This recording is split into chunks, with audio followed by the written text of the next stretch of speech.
¿Qué tal? Muy buenas noches, bienvenidos a Minuto 1 en la pantalla de C5N. A partir de este momento, la realidad ampliada. Diariamente, lo que otros no te muestran, lo que otros no te cuentan. A partir de este momento, aquí te lo mostramos, lo analizamos, lo debatimos y lo que es más importante, te informamos para vencer la cerrazón informativa que hay en estos momentos en la República Argentina. Un viernes cargado de información, además un viernes de invitados fuertes esta noche, donde vamos a estar hablando de Ángelo Calcaterra. Por eso a partir de este momento nos podés acompañar con el hashtag El Primo Ángelo. Ángelo Calcaterra, el dueño de la empresa IEXA, señalado en la causa del soterramiento del Sarmiento, en la causa Odebrecht, hoy por primera vez llamado a declaración indagatoria por el juez federal Martínez de Giorgi, en una causa que involucra a exfuncionarios del gobierno anterior y a varios empresarios. Enseguida Darío Villarruel nos va a ampliar, porque lo importante de esto es que es la primera vez que se va a investigar también a la otra parte. Lo que se viene cuestionando, fíjese que en la famosa megacausa de la obra pública, que ya está elevada a juicio oral y público en la causa Lázaro Báez, solamente ahí se investigó a Lázaro Báez. Cuando se tocó a otros empresarios o también allí al primo presidencial Ángelo Calcaterra, se evitó avanzar en la causa de la obra pública hacia esas variantes, teniendo en cuenta incluso que Ángelo Calcaterra fue socio de Lázaro Báez en distintas obras. Pero ahora el caso Odebrecht, que molesta al gobierno de Mauricio Macri, que intranquiliza al gobierno de Mauricio Macri, porque no nos olvidemos las acusaciones de el arrepentido Meirelles en Brasil, también contra el titular de la AFI, Gustavo Arribas. Así que de este tema nos vamos a estar ocupando. Enseguidita va a estar aquí con nosotros la diputada nacional y colega Gabriela Cerruti, que mucho sabe sobre Ángelo Calcaterra, y para ampliar también esto que hoy ha sido noticia a media, y un poquitito escondido en algunos portales, el apellido Calcaterra. El primo Ángelo, el hashtag con el que nos podés acompañar. También vamos a estar hablando de lo que muchos consideran el papelón de los radicales. El papelón de la Unión Cívica Radical, que integra la alianza gobernante, que junto a Elisa Carrió se quejaron públicamente del tarifazo y que fueron ayer a la Casa Rosada, como les contamos, y que salieron con las manos vacías. Pero no solamente eso. Hoy hubo críticas de algunos sectores radicales. Salió muy duro, por ejemplo, Nito Artaza, a decir tragicómico lo que han hecho los radicales, que salieron a protestar y salieron con, no solamente no lograron el propósito, sino que del gobierno los mandaron a poner la cara por el tarifazo, a decir, bueno, la única solución son cuotas, pero indexadas. Y realmente eso ha producido al seno de los sectores más críticos del radicalismo una ebullición que bueno, pone y molesta. También allí se ha dejado trascender una molestia profunda de Elisa Carrió, porque prácticamente le pintaron la cara desde el gobierno frente a las críticas que hizo. De eso también nos vamos a estar ocupando, de las críticas. Fíjese, hasta el presidente de la Sociedad Rural Argentina se queja de las tarifas impagables y de 300 y pico de despidos que se vienen en el Ministerio de Luis Echeverría, el ex titular de la Sociedad Rural Argentina. Pero vamos al primer tema, Ángelo Calcaterra, el primo Ángelo, llamado a declaración indagatoria por el juez federal Martínez de Giorgi. Son 49 imputados, entre ellos también el exministro de Planificación Federal Julio De Vido. Ángelo Calcaterra, empresario, el dueño de la empresa IEXA, que ahora han vendido, ¿no? Se han desprendido a Marcelo Midlin, uno de los empresarios favoritos del poder. Bueno, entre ellos están entonces Calcaterra, Julio De Vido, Roberto Barata, José López y también el Corcho Rodríguez, que actuaba como intermediario en toda esta operación. Y vamos a recordar lo de Ángelo Calcaterra también en el soterramiento del Sarmiento. En junio de 2016, el gobierno modificó las partidas presupuestarias mediante el decreto 797-2016. El rasgo más destacado fue el aumento del monto en el soterramiento en un 30%, que esto que se sospechó siempre, que el presidente Macri estaba beneficiando a su primo, que estaba en el soterramiento del Sarmiento. La obra había sido presupuestada en 2008 en casi 3.000 millones de pesos. El gobierno subió el monto a 45.000 millones, el mayor desembolso en obra pública hasta ese momento. Y recordemos que fue a poco de asumir el gobierno Mauricio Macri. Darío, buenas noches. Las implicancias judiciales de esto, de una causa que con vos muchas veces lo hablábamos, estaba dormida y que parece que ahora empieza a moverse. Buenas noches, Gustavo. Y sí, Odebrecht, ese es el origen, porque hay información de que por esta operación se pagaron 35 millones de dólares en coimas. ¿Y por qué digo esto?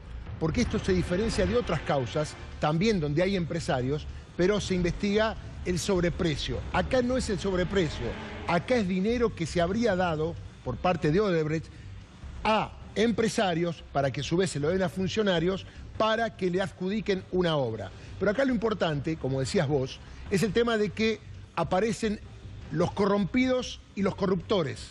Por primera vez, el círculo del cohecho, cohecho activo, cohecho pasivo. Habrá que probarse.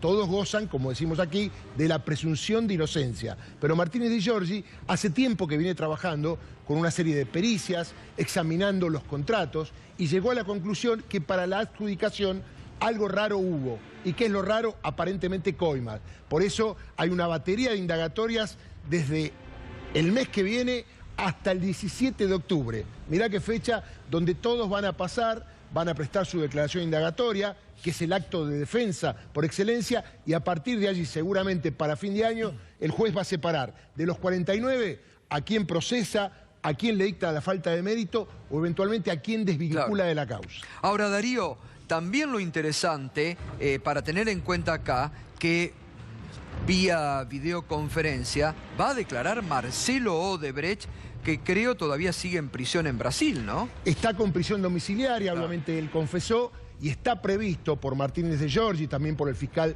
Dante Picardi que le tomen declaración vía videoconferencia. Y esto va a ser muy interesante porque él ya ha dicho que se pagaron estos millones de dólares en coimas, lo que no ha dicho a quiénes. Claro. Y ahí aparece la UTE, la Unión Transitoria de Empresa, Ángelo Calcaterra, que es la primera vez que aparece como sospechado de un delito, más allá que todo el mundo sabe, como lo adelantaba recién, que en un montón de obra pública durante el kirchnerismo, Ángelo Calcaterra siempre estuvo del otro lado de la ventanilla. Así que se supone que de abrirse esta investigación podría significar en cascada otras investigaciones en otras causas que están abiertas. Que es lo que no se hizo en el caso Lázaro Báez, ¿no? Exactamente. Gato, vos fíjate que lo que quería el gobierno era frenar la posibilidad de que Odebrecht preste declaración ante un juez argentino de cualquier forma.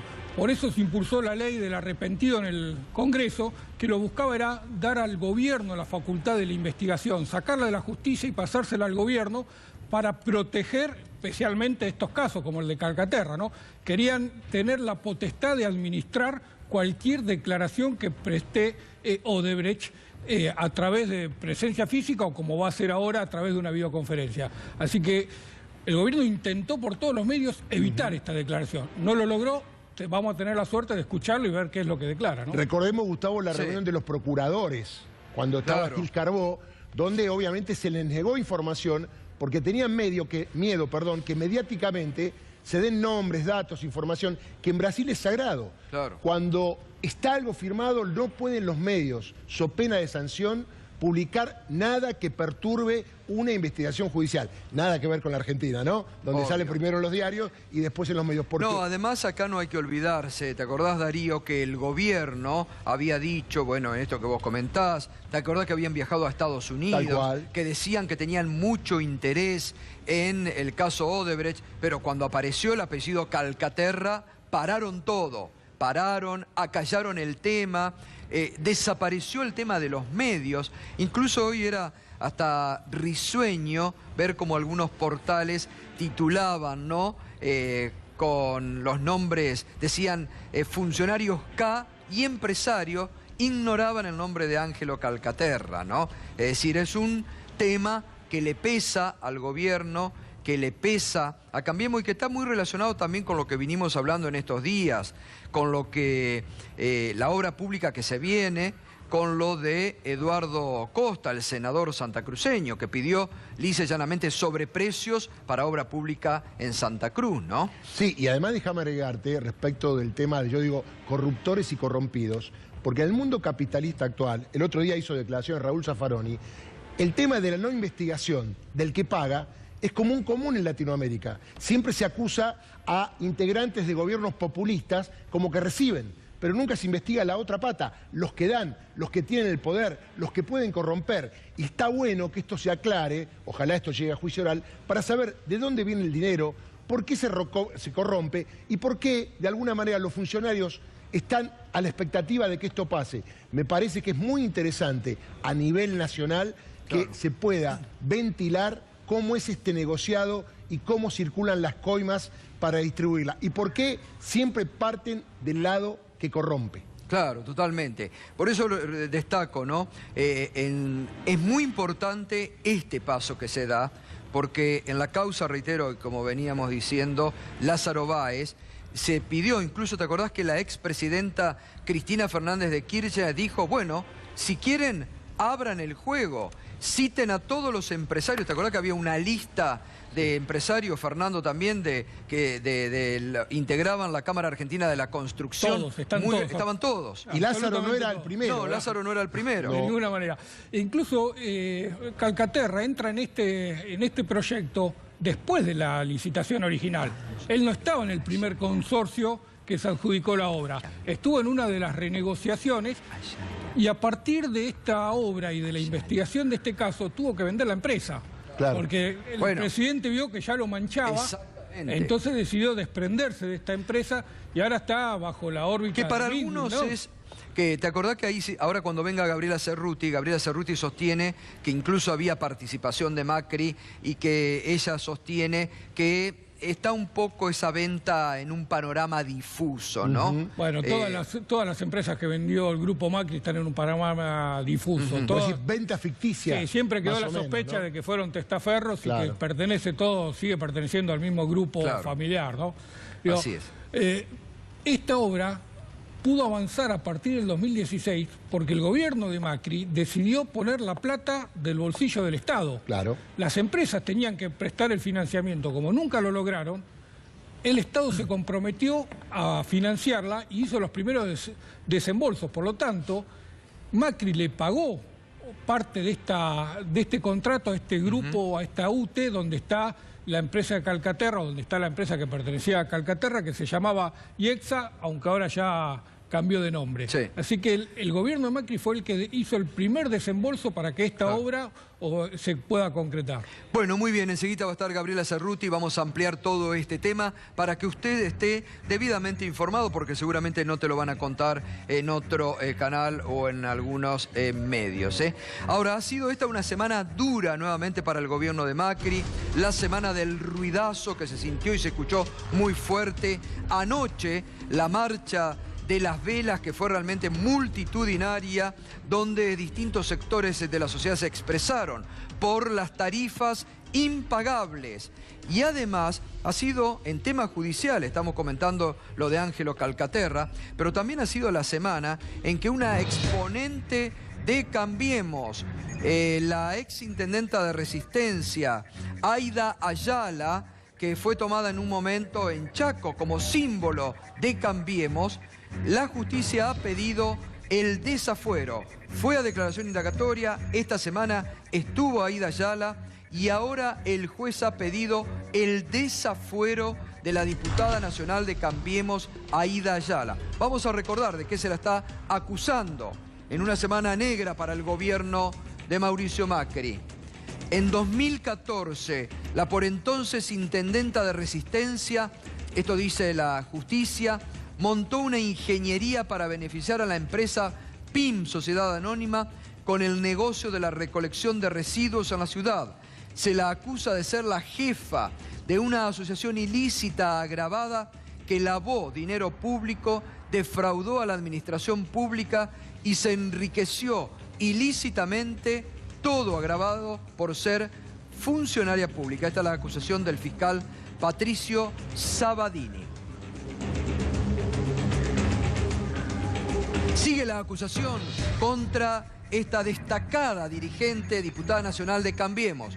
Para poder llevar adelante estas maniobras, junto con Jancito Zapallo, se encargaron en primer lugar de construir o armar estructuras societarias con la clara finalidad de ocultar sus identidades, valiéndose de personas de confianza que, bajo sus órdenes, llevaron adelante el designio criminal.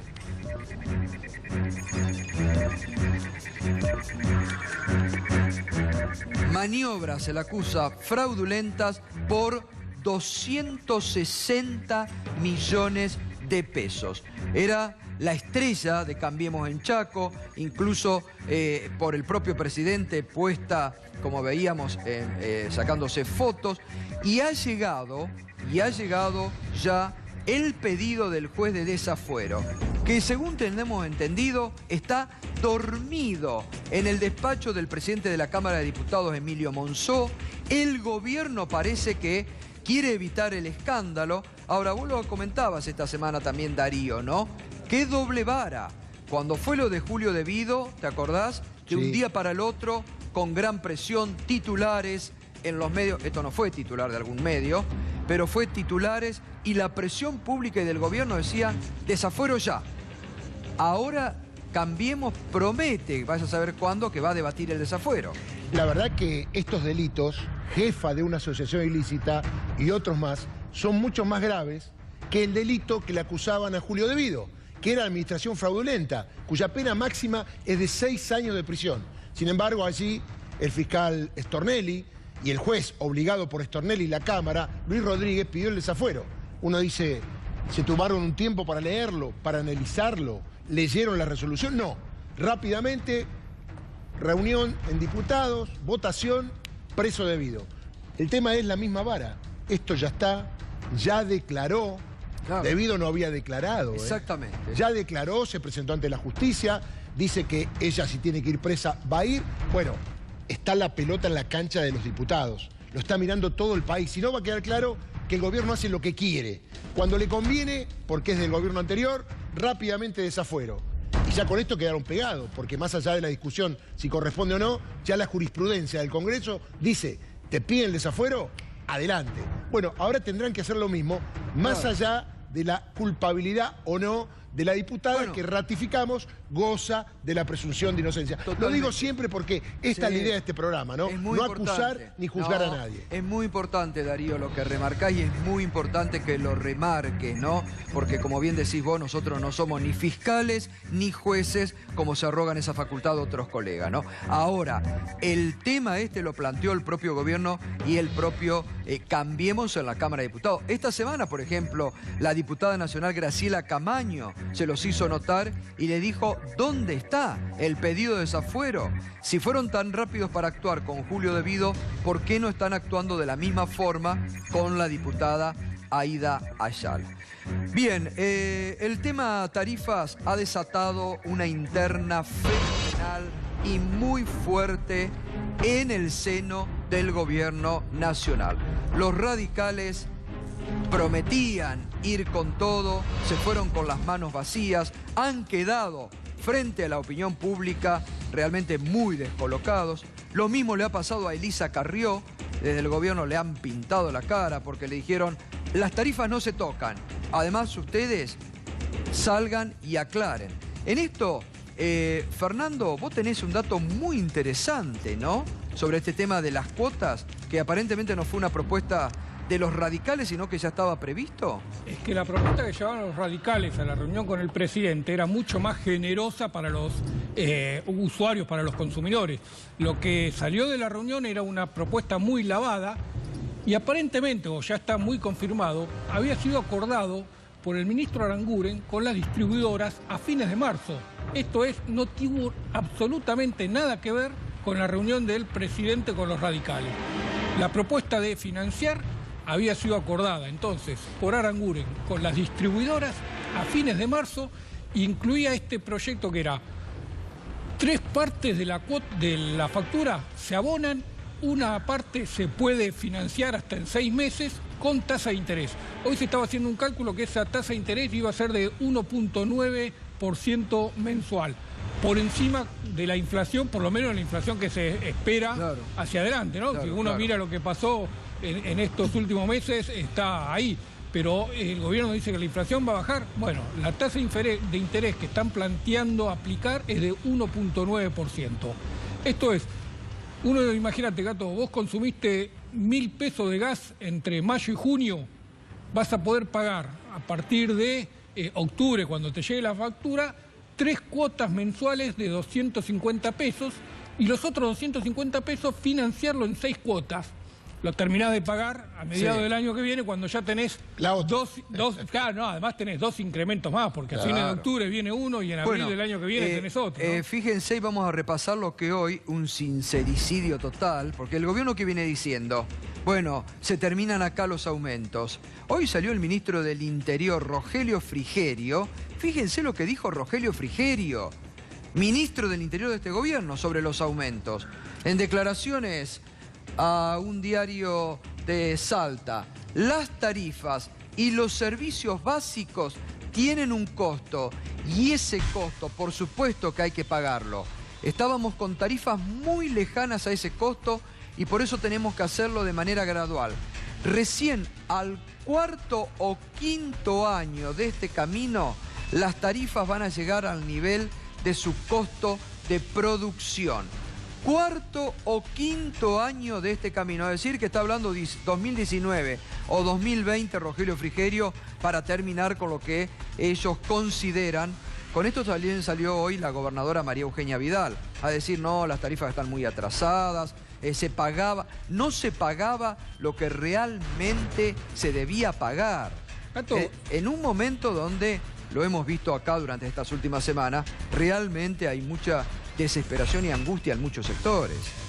Gato, y el tema de los impuestos, porque ahí el ministro dice que las tarifas no reflejan el costo de producción de los servicios.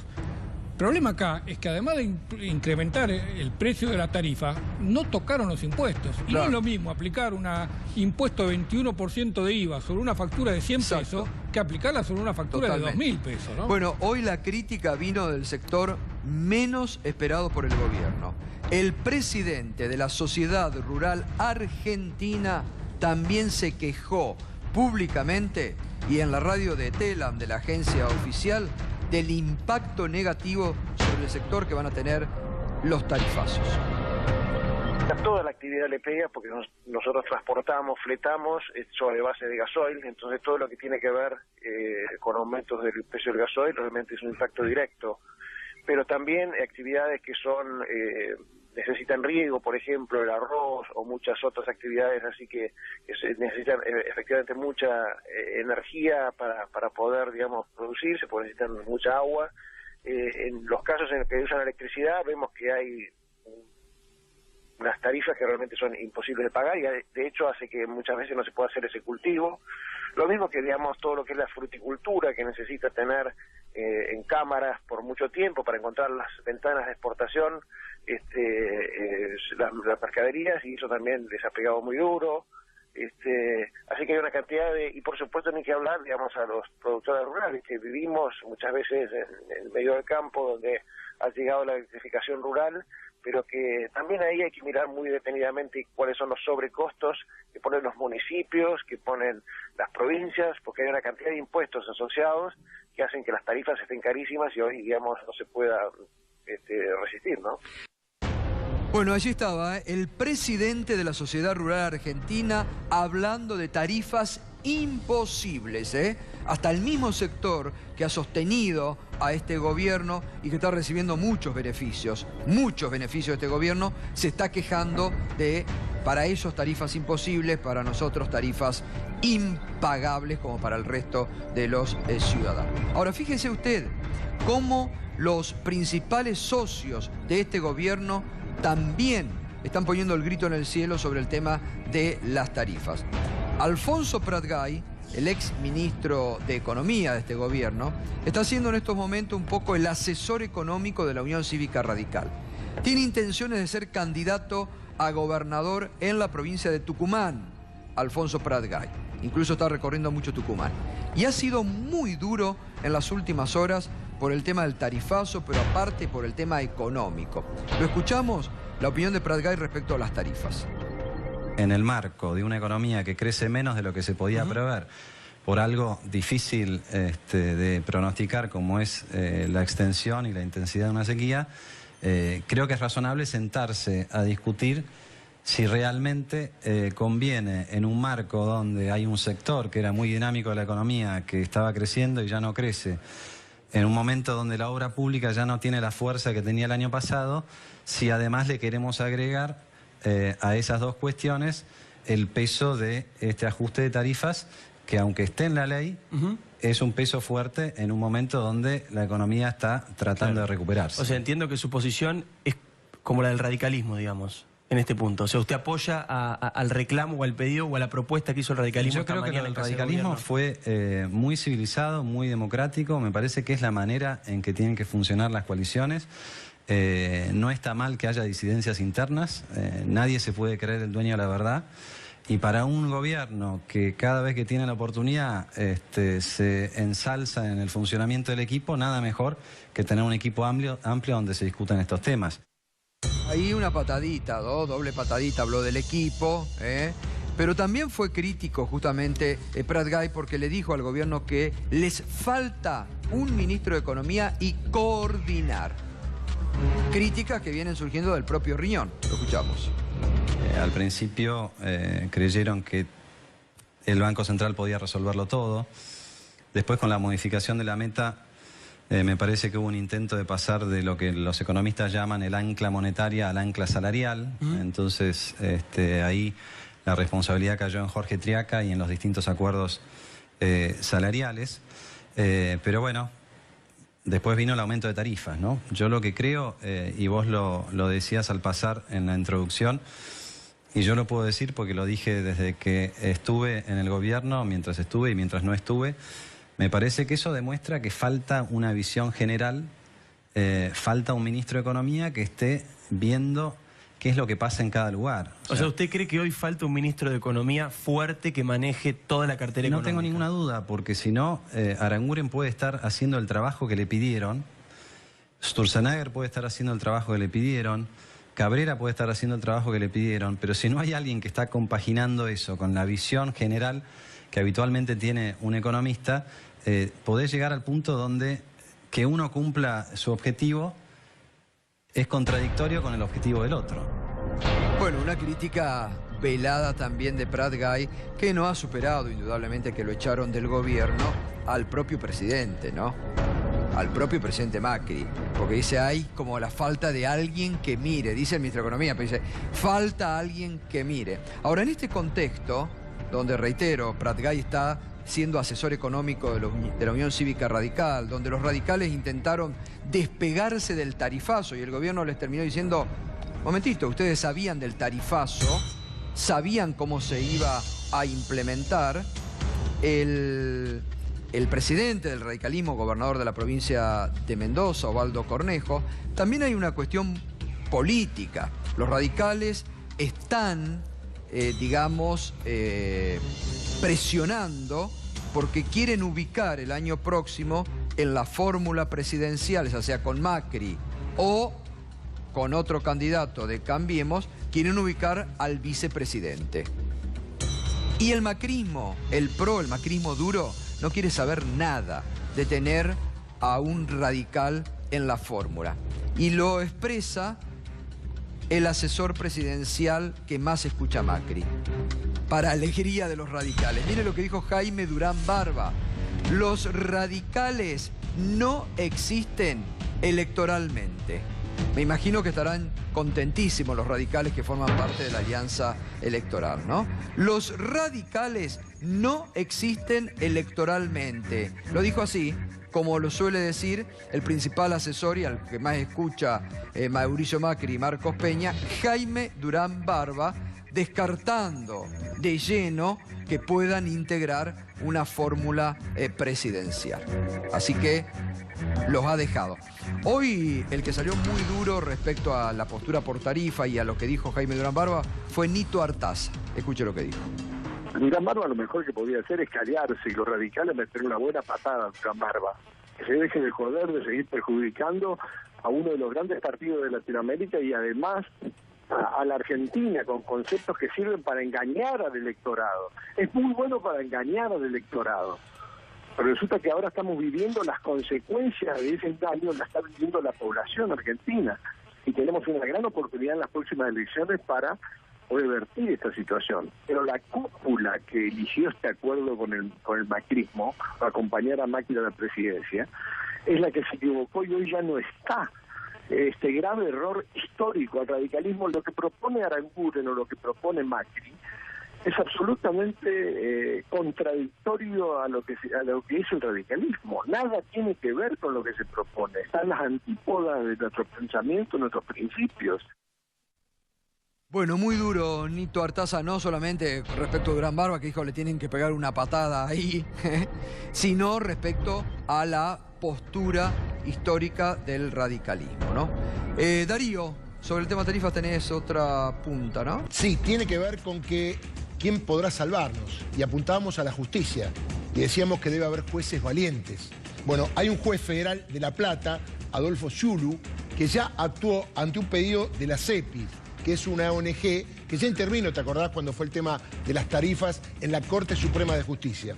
Bueno, ¿qué hizo el juez? Intimó al ministro de Energía para que en 3 días informe cómo fue el tema del aumento del gas y fundamentalmente por qué fue a partir del 1 de abril si estaba previsto a partir del 1 de mayo. Pidió que le mande las resoluciones del 300 a 309 de Enargas para saber cómo fue ese procedimiento, porque aparentemente hay una violación de lo que ya estaba establecido. Es decir, recaudar antes lo que era a partir del 1 de mayo. Así que ya hay un expediente judicial, hay un juez que se anima, vamos a ver qué dice el ministro, pero ya por lo menos esto que tiene efecto para todo el país, hay un juez que lo está examinando. Hoy el periodista Marcelo Bonelli, en su habitual columna del diario Clarín, trae información calificada sobre las reacciones de Macri frente a los ministros más cuestionados. ¿Por qué Mauricio Macri ve un complot y respaldó a Duhovne y a Aranguren? El presidente está definitivamente convencido de que hay que aumentar las tarifas. Eso ya se sabe, ¿no? Que es el propio presidente el que lo impulsa. Pero fíjese lo que opina Macri respecto a las opiniones que se dan. Dice Alfonso Pratgay, el exministro, es el economista que consulta al gobernador de Mendoza y jefe radical, Alfredo Cornejo, lo que yo les venía contando recién. Pratgay lo convenció de que Mauricio Macri está exagerando el ajuste y la economía puede ahogarse por efecto del tarifazo. Su visión heterodoxa choca otra vez con la jefatura de gabinete. Eso y sus intentos de independencia le costaron el cargo en la nivel en 2016. Bueno, un poco lo que veníamos hablando respecto a la interna que se vive en Cambiemos, ¿no? El ministro de Energía defiende otro aumento en primavera y el de Hacienda, Nicolás Dujovne, desacredita a los detractores. Afirma que frenar o demorar la quita de subsidios complicaría todo el programa fiscal y daría señales inquietantes al mercado internacional. Macri defiende a rajatabla la postura de ambos y califica en la intimidad como inoportuna y demagógica la posición de Cornejo y de la diputada Elisa Carrió. Atenti con esto, ¿no? Esto ya lo había señalado esta semana en la reunión de gabinete Macri, diciendo que eran demagogos los que criticaban este aumento. Macri tuvo el martes una reunión a solas con Emilio Monzó, el presidente de la Cámara de Diputados fue claro, el peronismo se unió porque quiere que paguemos el costo político del ajuste.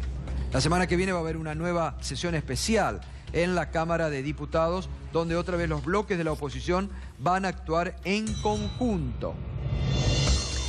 Macri en privado está enfadado con sus socios políticos porque cree que habilitan a los detractores de su gestión.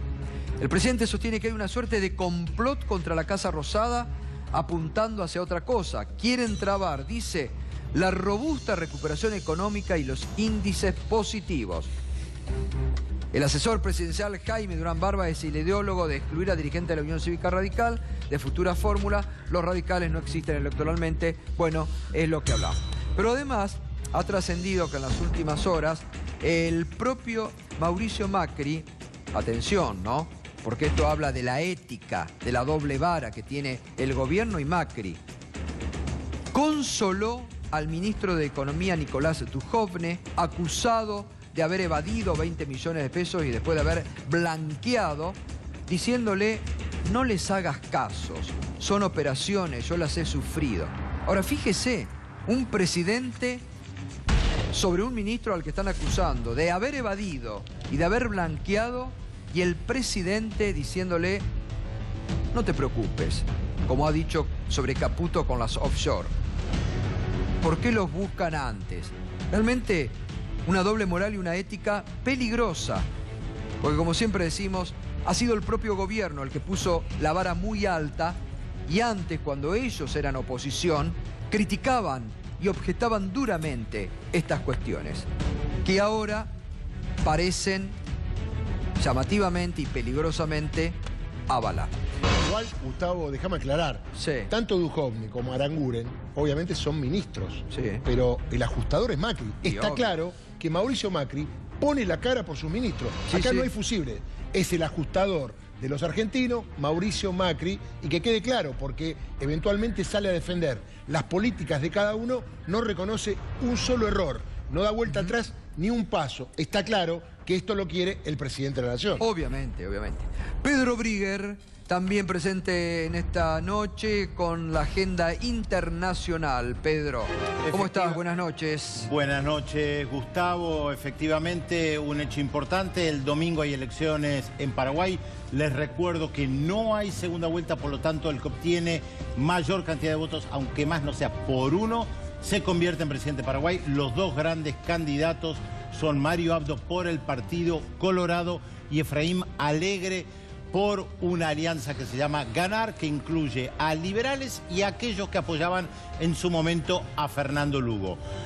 El favorito, según gran parte de las encuestas, aunque ustedes saben, yo siempre me cuido mucho con el tema de las encuestas, es el Partido Colorado. Maneja una maquinaria propagandística electoral y del Estado desde hace décadas. Es la continuación de la dictadura de Stroessner con otras vías. Y además, muchas denuncias de compra de votos a través del dinero. Y ahí se filtraron, por supuesto, algunos videitos que fueron sacando, que nosotros vamos a compartir con ustedes respecto de lo que es la campaña electoral y los candidatos de los paraguayos, efectivamente del Partido Colorado, repartiendo algunos dinerillos por ahí. Vamos a ver si tenemos el video o no lo tenemos. Ahí lo... No hace falta agregar mucho, lo pueden ver directamente.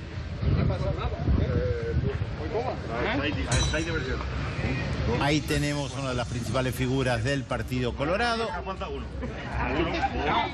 Supuestamente repartiendo dinero para la compra de camisetas de fútbol.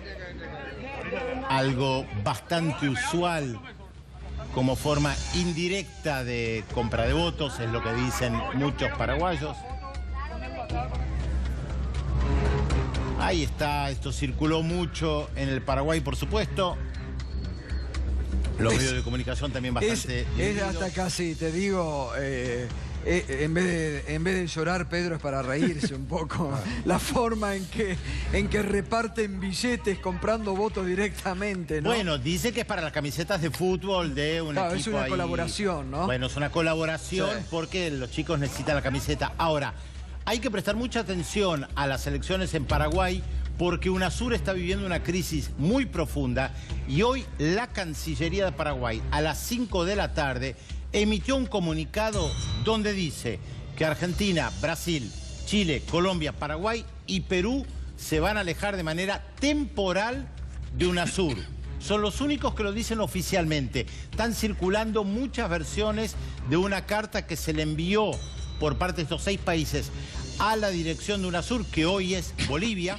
Recordemos que Argentina se la cedió justamente esta semana a Bolivia después de un año, donde le dicen esto, que se van a retirar temporalmente de UNASUR porque UNASUR está congelada, no consigue elegir a un secretario general. Claramente, Gustavo, es una decisión política. Claro. Recordemos que UNASUR, o la idea de la unión de los países de América del Sur, los 12 países, estuvo en el año 2000 en la cabeza de Fernando Henrique Cardoso, el expresidente de Brasil, que estaba muy contento porque dijo, por primera vez en la historia, los 12 países de América del Sur se juntan para elaborar proyectos en común. Después vino Eduardo Duhalde, que escribió un libro sobre la unión de naciones suramericanas, y ahora vemos a 6 países. Ahora ustedes dirán, bueno, ¿pero quién lidera esto? Mire, Argentina tiene un gobierno estable. En Brasil hay un gobierno muy cuestionado y además fue Brasil que impulsó la Unión de Naciones Suramericanas. En Chile hay un gobierno que recién llega. En Colombia hay un gobierno que se va. En Paraguay, porque hay elecciones dentro de un mes, en Paraguay hay un gobierno que se va. En Perú hay un gobierno que se fue. El único estable es Argentina. Uno puede efectivamente pensar que esta es una iniciativa del gobierno argentina para limitar, destruir, quebrar, utilice usted la palabra que quiera, la integración regional. Hay muchos proyectos en común, Bolivia los quería impulsar, esto es un gran freno a la integración regional. Muy bien, ya nos acompaña la diputada nacional Gabriela Cerruti. ¿Cómo estás, Gabriela? Hola, buenas noches, ¿cómo están? Buenas noches. Bueno, sí, justo hoy además que hacen ese homenaje a Alfonsín en La Plata. Alfonsín fue un gran impulsor del Mercosur y de la unidad latinoamericana, ¿no? También, con las contradicciones de este gobierno. Sí, bueno, donde los radicales... O el doble discurso, digamos, del radicalismo. Claro. Sí. Bueno, partamos de la base que Alfonsín no habría hecho una alianza nunca... Poco patética. El límite es Macri, dijo en algún momento. El límite es Macri. Porque algunos dicen que con la muerte de Alfonsín murió el radicalismo. Bueno, no solo lo dijo el límite es la Alfonsín, derecha, dijo, ¿no? El límite es la derecha, lo dijo claramente. El límite es la derecha, lo dijo Macri. Pero bueno. Gabriela, hoy la justicia finalmente ha citado a indagatoria a Ángelo Calcaterra. ¿Qué significa Ángelo Calcaterra para el poder en la Argentina y para el poder ahora, no? A ver, yo creo que se viene un conflicto grande en la familia Macri, porque Ángelo Calcaterra de alguna manera ofició de testaferro de Mauricio Macri para, cuando él fue jefe de gobierno, quedarse a cargo de la empresa IEXA y de esa manera que no fuera incompatible la mayor licitación que estaba haciendo en ese momento el gobierno de la ciudad de Buenos Aires, que era el del Arroyo Maldonado. Ahora, varias cosas, Gato, con respecto a lo que pasó hoy. Cuando comienza la licitación por el tema del Sarmiento, el presidente de Sideco, de IEXA, el gerente, el que lleva adelante esa negociación es Mauricio Macri. Digo, todavía no estaba Calcaterra, todavía, digo, estamos hablando, incluso creo que las primeras reuniones las tiene directamente Mauricio Macri, cuando él todavía no era el jefe de gobierno de la ciudad de Buenos Aires. Y después lo que tenemos y lo que encontramos es que cuando se va Calcaterra el año pasado de la empresa, se la deja a Midlin en otro pase de manos, porque nunca hay papeles y nunca hay plata cuando ellos se pasan de manos las empresas entre ellos. Parte de lo que se decía en ese momento es que lo que Calcaterra no quería era quedar precisamente involucrado en esta causa. Vos acuérdense ustedes que Calcaterra, IEXA y Odebrecht se habían comprometido a que se llevaba adelante la obra del soterramiento del Sarmiento si conseguían o consiguiendo el financiamiento de bancos brasileños. terceros. Claro. Cuando Macri asume como presidente, lo primero que hace es dejar de lado esa idea de que iban a conseguir el financiamiento afuera y le da un nuevo impulso al tema del Sarmiento y le da un nuevo impulso a IEXA y a Odebrecht en el soterramiento del Sarmiento, decidiendo por decreto el pago de, ¿se acuerdan en aquel momento? 4.000 millones de dólares, 32 millones de pesos, digamos. Entonces, digo, el mismo presidente Macri, y uno se pregunta entonces, estos jueces que están tan preocupados si un exministro, si un no sé qué, pueden interferir en una causa judicial. Nadie está preocupado de que Ángelo Calcaterra, el primo hermano, la mano derecha del presidente en las empresas, puede interferir ahora en esta causa judicial. ¿Alguien se va a animar a dictar la prisión preventiva de Calcaterra para que no interfiera en esta causa judicial en la que está directamente implicada toda la familia presidencial? Bueno, ahora, vos, y recién lo comentaste, ¿no? Yo lo recordaba al inicio porque siempre pusiste en duda. ¿Realmente vendió Calcaterra la empresa? ¿De quién era la empresa? ¿Era de Calcaterra o es de los Macri? El grupo. Mira, a ver, el primer pase de manos que fue entre Mauricio Macri y Ángelo Calcaterra, nunca hubo plata en el medio. Ángelo Calcaterra se comprometió a pagar durante el plazo de 11 años una cantidad de dinero, dejando la posibilidad de que si ese dinero no se pagaba, la empresa volvía a ser de los Macri. En ese momento yo estaba escribiendo el libro El Jefe y Franco Macri me dice, para mí, que el que está atrás de Ángelo es Mauricio. Yo nunca creí esta historia de que Ángelo no tenía plata, era el primo pobre de la familia, era el tarambana, el playboy, no había ninguna razón para que Ángelo de repente tenía una pequeña empresa constructora que se llamaba Calcaterra, que había heredado de su padre. Y ahora, en este último pase de manos, de nuevo, no aparece plata. Midlin no declara la compra en la empresa, que él sí declara en la Comisión Nacional de Valores, porque dice que la compra a título personal. Es lo mismo que hacen los colombianos con respecto a Avianca. Dicen que no es Avianca la que compra Maquer, sino que la compra el dueño de Avianca a título personal. Cuando hacen esos enjuagues de que no es la empresa, sino que es a título personal el dueño de la empresa, es para no tener que declarar ante el fisco, declarar ante la Comisión Nacional de Valores. Y entonces, en este momento, teóricamente, el dueño... Yo lo que estoy convencida y lo que investigué y lo que está en los papeles es que además hay una sociedad entre IEXA y Odebrecht, entre los Macri y Odebrecht. Esa es la verdadera trama. Ahí está Arribas y ahí está realmente... A ver, no nos olvidemos que justamente también Gustavo Arribas, Meirelles lo pone, digo, ¿no? Acá rápidamente se apuraron a sobreseerlo, ¿no?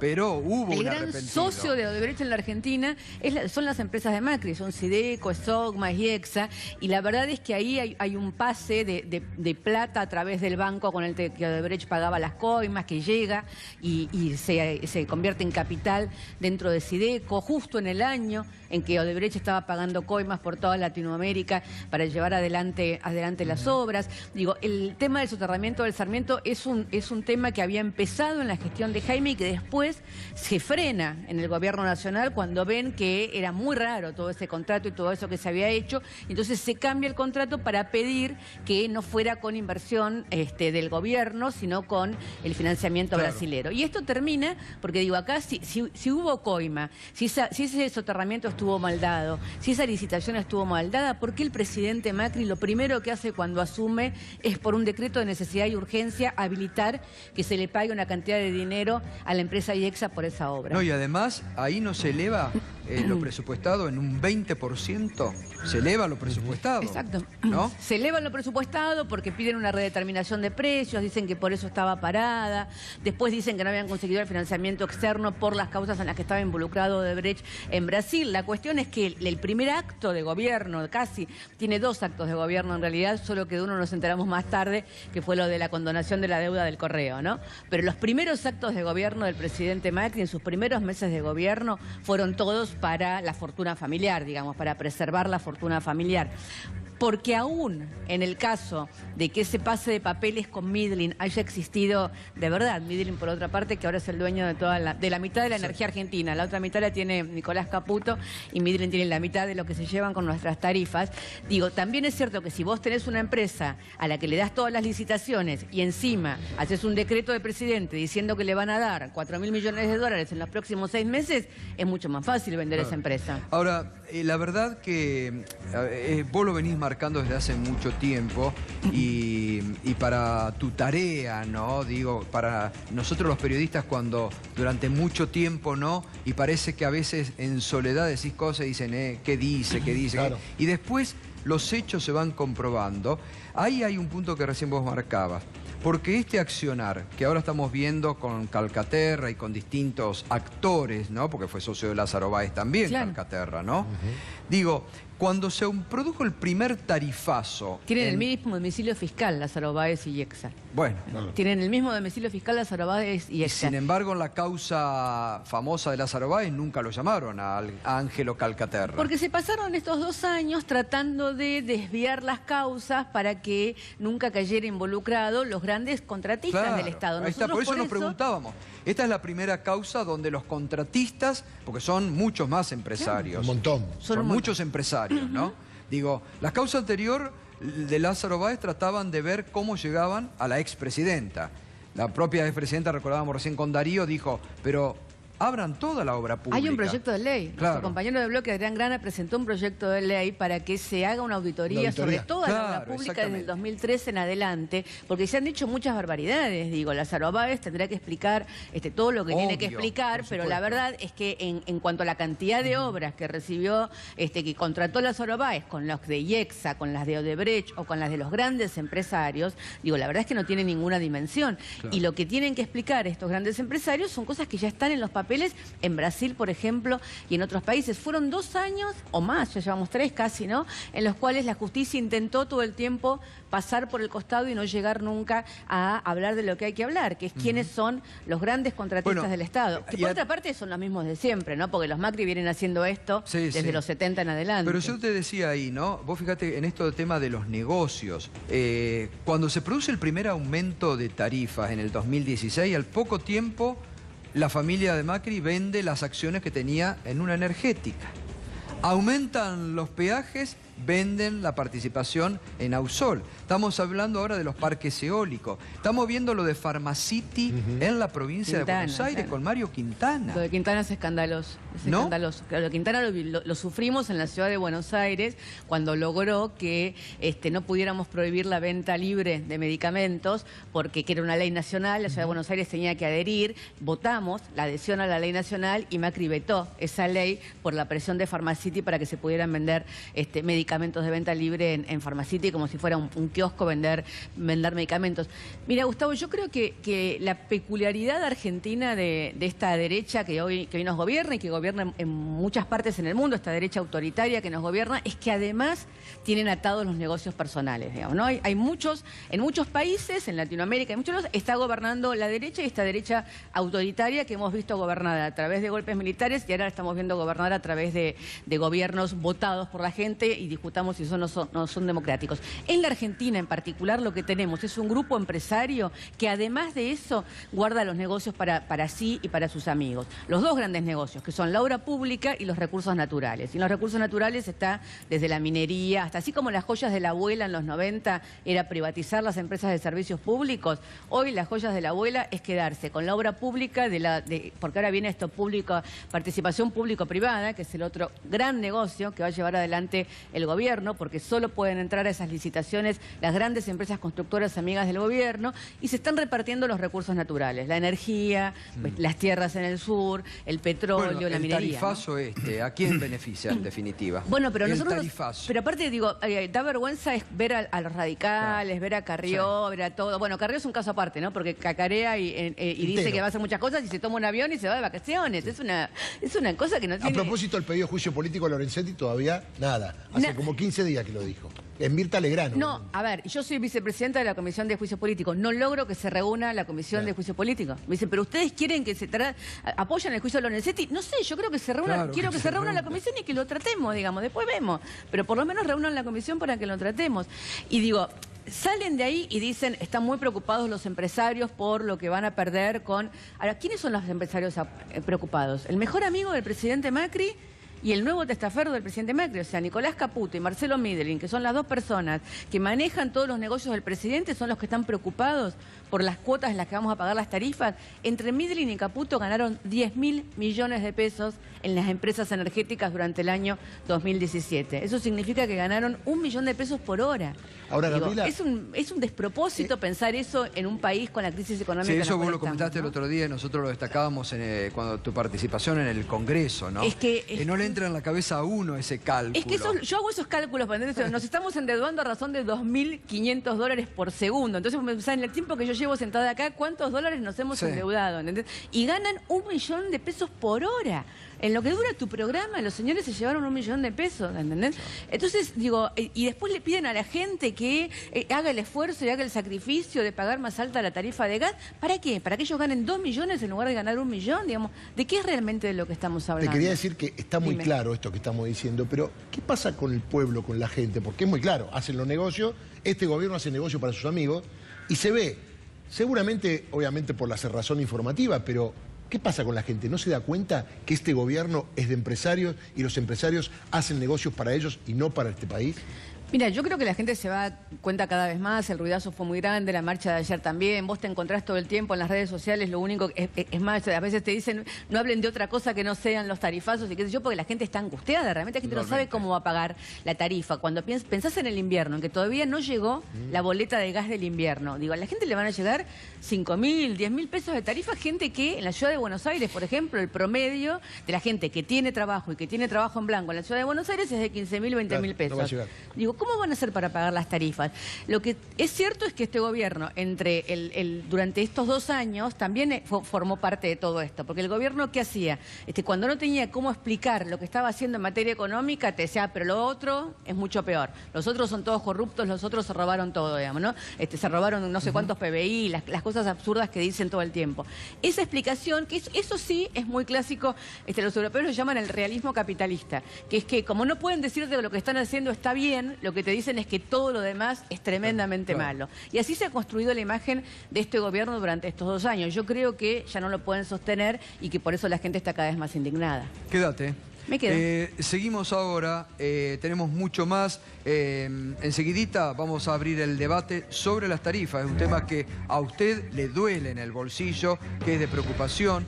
Pero también enseguida vamos a volver, porque hablábamos recién con Gabriela Cerruti del tema de la obra pública, de lo que se viene, sobre la declaración que ha sorprendido del senador nacional de Cambiemos, Eduardo Costa, quien en un hecho inédito ha pedido a Vialidad Nacional sobreprecios, porque justamente, como lo decía la diputada recién, se viene una nueva estructura. Así que con todo eso venimos enseguidita aquí en Minuto 1, La Realidad.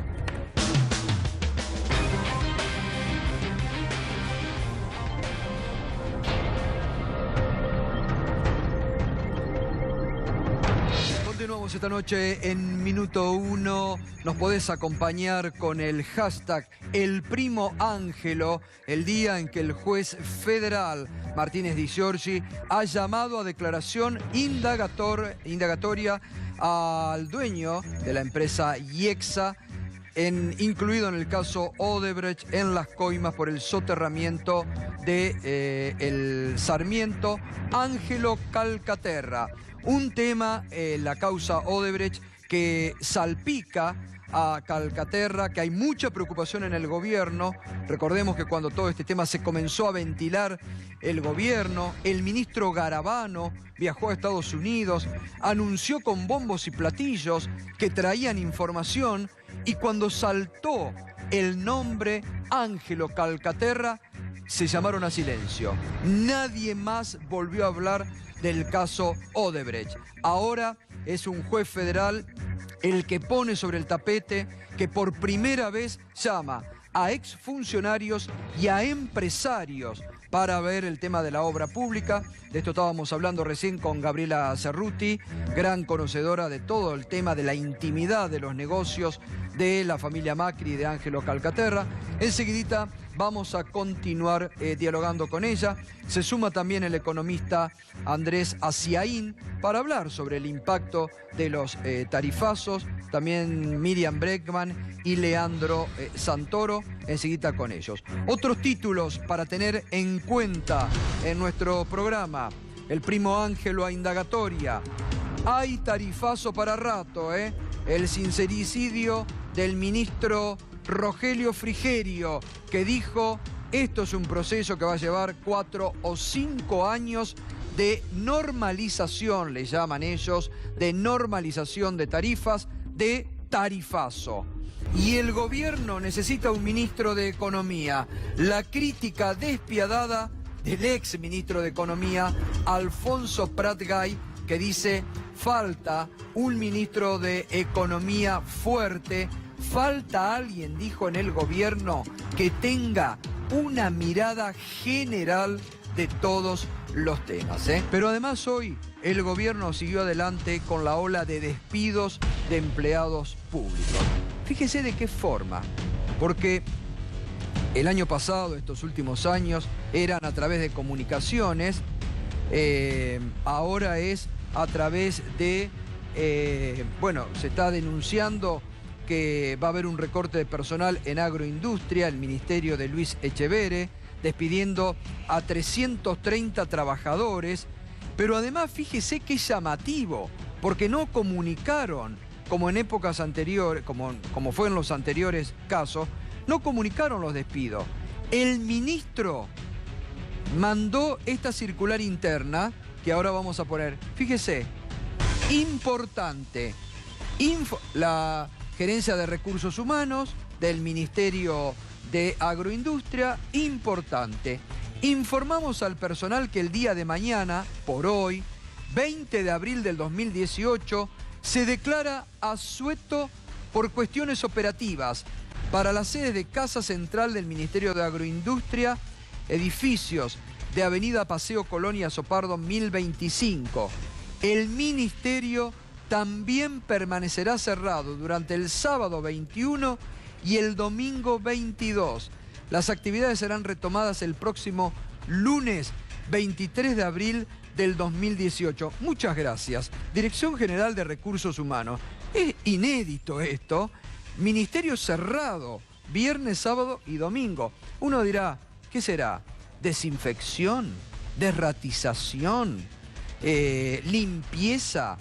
No, lo que están denunciando los delegados de ATE, del Ministerio de Agroindustria, es que hoy declararon este asueto en el ministerio para echar a 330 empleados, como lo vienen haciendo de la forma más despiadada, porque recordemos que en las épocas anteriores, en los meses anteriores, los esperaba la policía en la puerta del ministerio o de alguna sede del gobierno con una lista, como en las peores épocas, y en la puerta a personal de muchos años le decían: no está, se va a su casa, puede ingresar.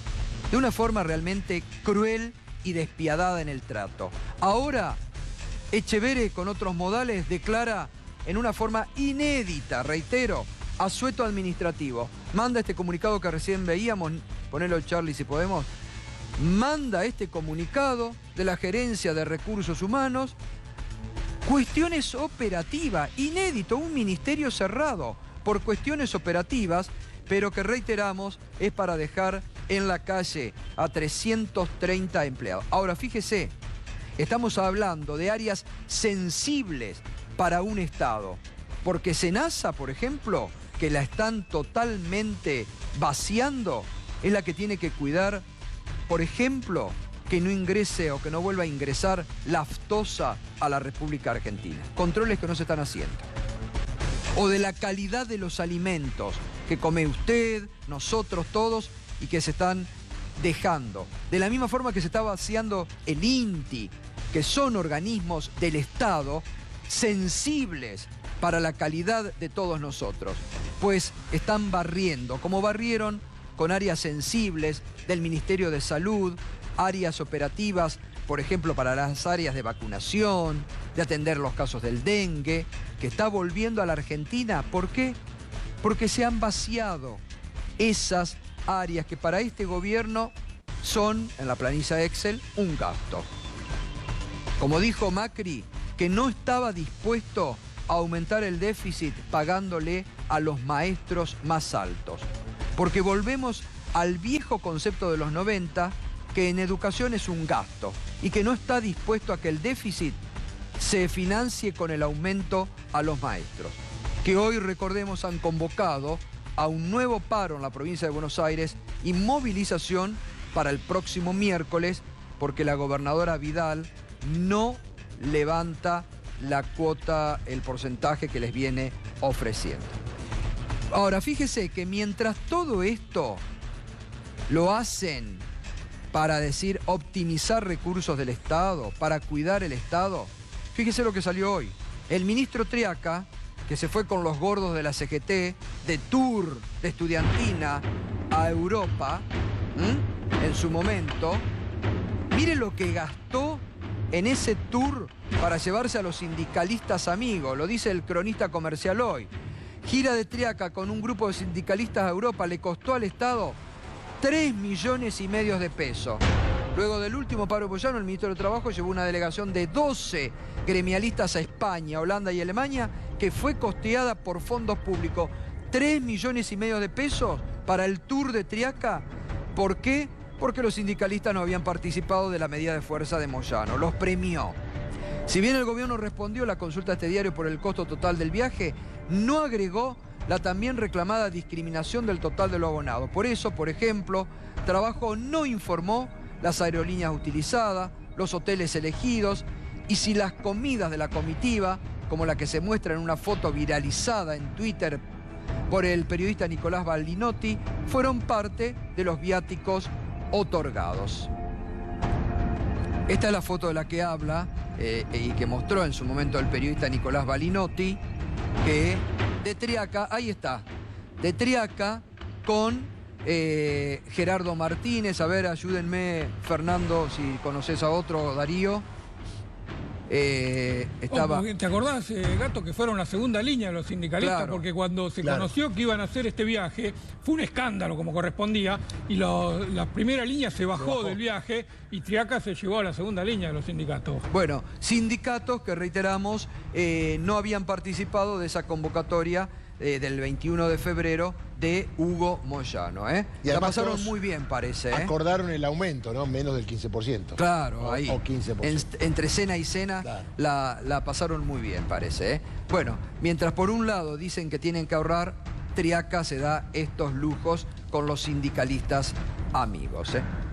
Bueno, Ángelo Calcaterra, imputado en la causa Odebrecht del soterramiento del Belgrano, del Sarmiento, tiene que ir a declarar. Recordemos, esta causa que está en la mira de la justicia, salpicada por las coimas de Odebrecht. Estamos hablando de, entre otros imputados, Ángelo Calcaterra, empresario, el primo presidencial, Julio Devido, ex ministra de Planificación, Roberto Barata, José López, ex subsecretario de Obra Pública, el Corcho Rodríguez, que actuaba como una especie de coordinador. Son 49 imputados, entre exfuncionarios, empresarios. Atenti con esto, Por primera vez le toca a los empresarios el nombre más rutilante, el del primo presidencial, Ángelo Calcaterra, que, como decíamos recién con la diputada Gabriela Cerruti, también fue socio de Lázaro Báez en varias obras públicas, ¿no? ¿Y de qué estamos hablando? Bueno, del soterramiento del Sarmiento. En junio del 2016, el gobierno modificó las partidas presupuestarias mediante el decreto 797-2016. El rasgo más destacado fue el aumento del monto del soterramiento en un 30%.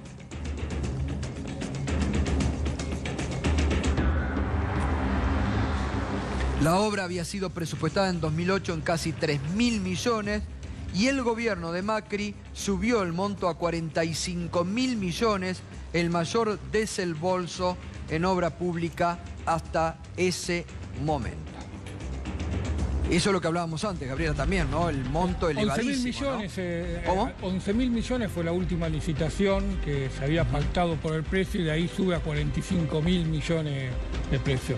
Sí, y además lo que hace Macri en ese mismo decreto es decir que va a poner la plata al Estado Nacional a través de casi como una contratación directa, porque lo que implicaba esa licitación es que el financiamiento iba a venir del financiamiento que consiguieran ellos decían en Brasil en ese momento, era financiamiento externo.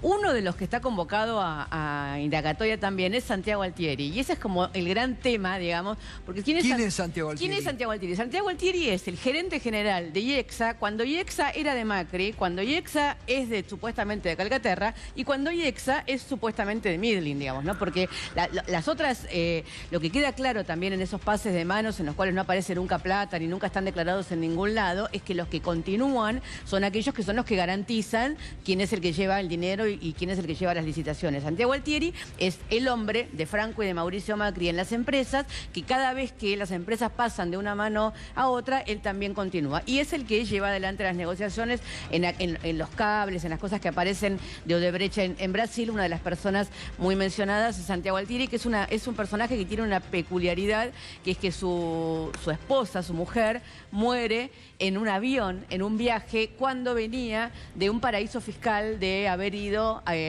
porque en todo este tema de los paraísos fiscales siempre las esposas muchas veces son las que les toca ir con las valijas a abrir cuentas en determinados lugares, digamos, ¿no? Esta es una de las historias que se cuenta. Pero digo, me parece que lo que se viene ahora con la presencia de Calcaterra es que va a hacer el gobierno con esto, porque no hay manera de decir que Calcaterra hubiera hecho algo en la empresa. Que era solo. No hay ninguna posibilidad, digamos, ¿no? La empresa, digo... Lo que van a decir es que él no lo sabía. No hay manera, él no lo sabía. Digo, cuando... Lo van a meter a Altieri en el...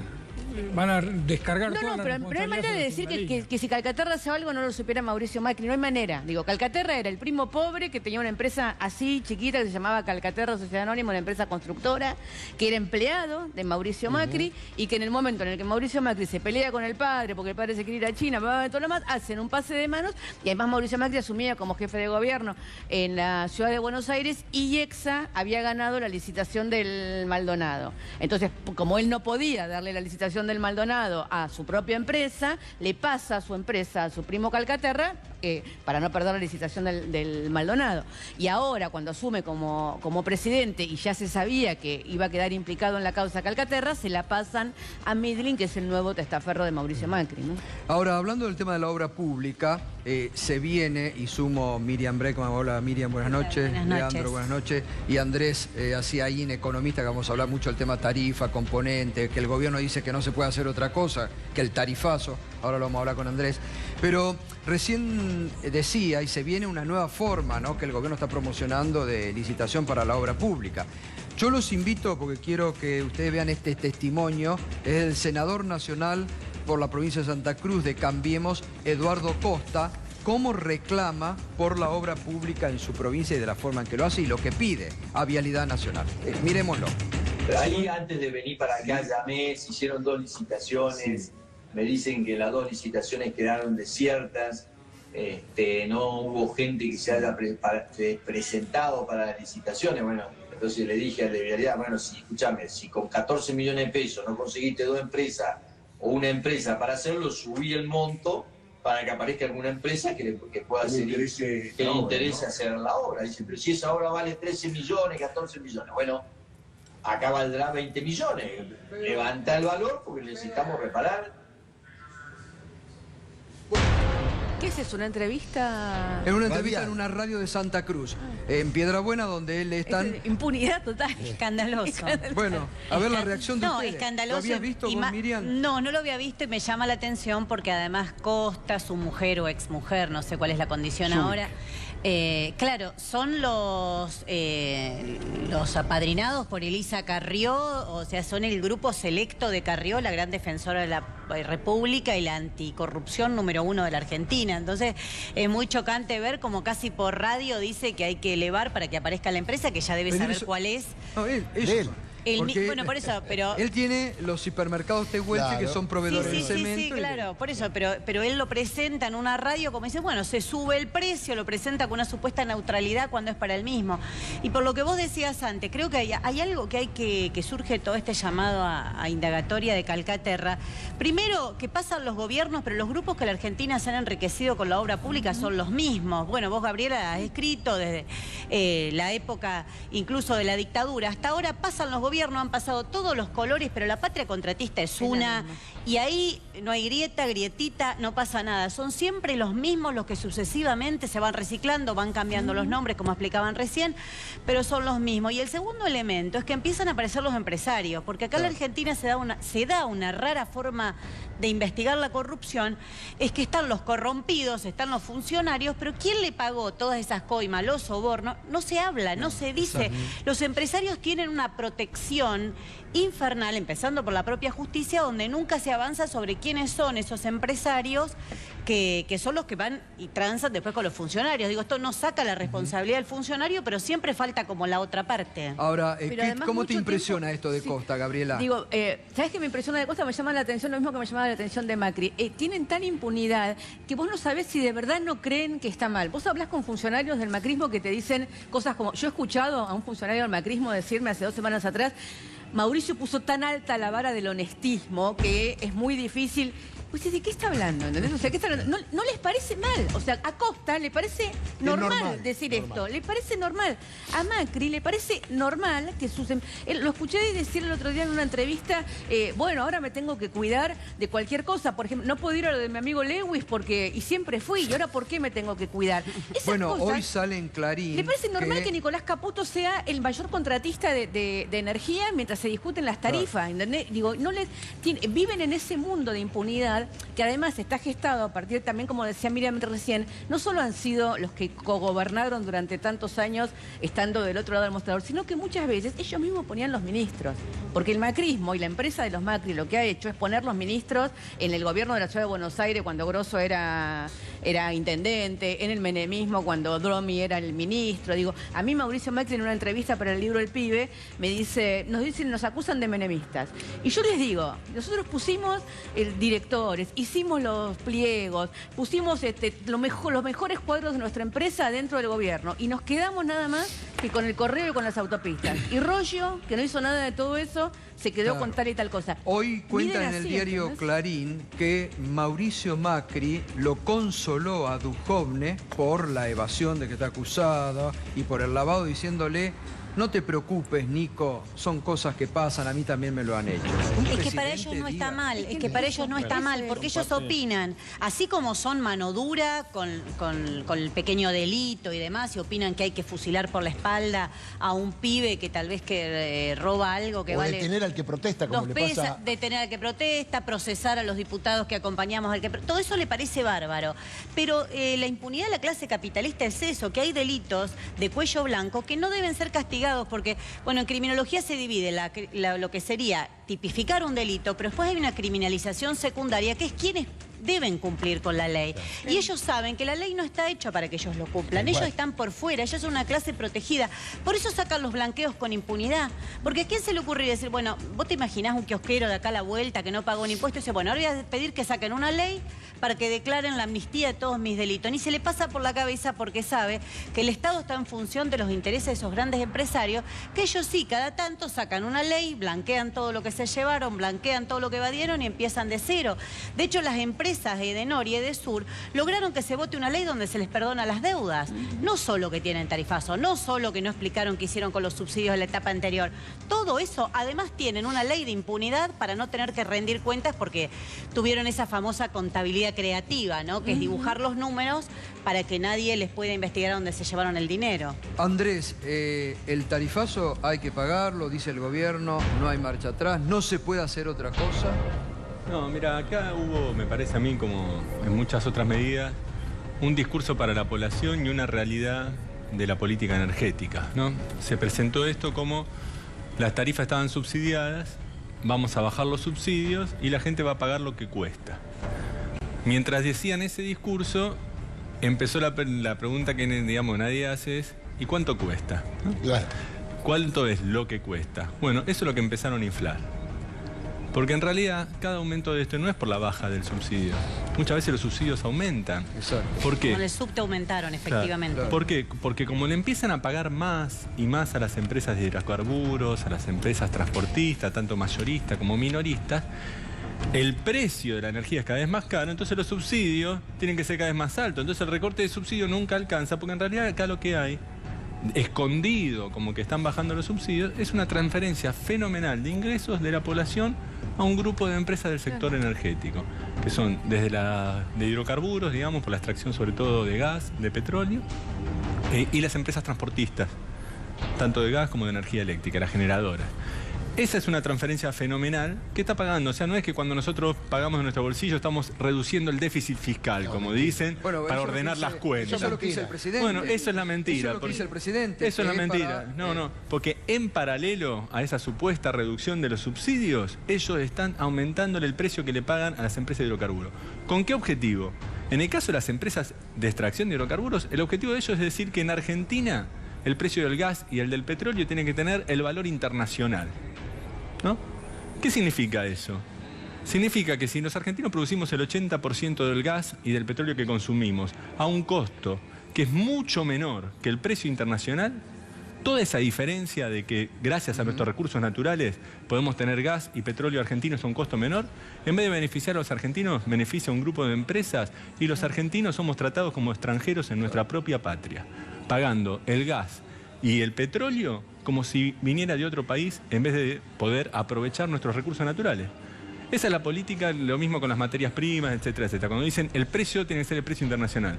Bueno, a los argentinos nos están robando todos esos recursos que ahora lo pagamos como si fuéramos un país extranjero. En nuestro propio país somos extranjeros cuando pagamos el gas y la energía eléctrica y nos hacen transferirle toda esa renta extraordinaria por nuestros recursos naturales, que debería beneficiarnos a nosotros y apoyar un proceso económico, digamos, que beneficie a la mayor parte de la población, se transfiere a las empresas. En ninguna audiencia pública. Ganancia pura para las empresas. Sí, sin ninguna audiencia pública haber analizado los costos de las empresas.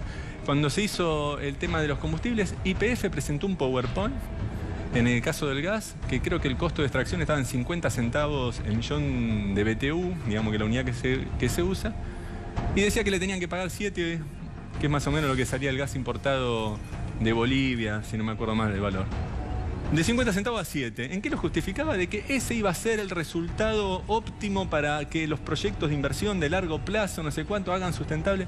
Eso los economistas que estamos acostumbrados a hacer ese tipo de informes, sabemos que todo eso es bolazo. Eso es vender humo, ¿está? El costo de extracción es tanto, pero necesitamos un precio de 50 centavos a 7 dólares. Es la proyección y es lo que están cumpliendo, que no está justificado en nada, no hay un solo análisis. Leandro, y que los radicales, ¿no? Dieron la noticia, los radicales, por que no se puede hacer nada.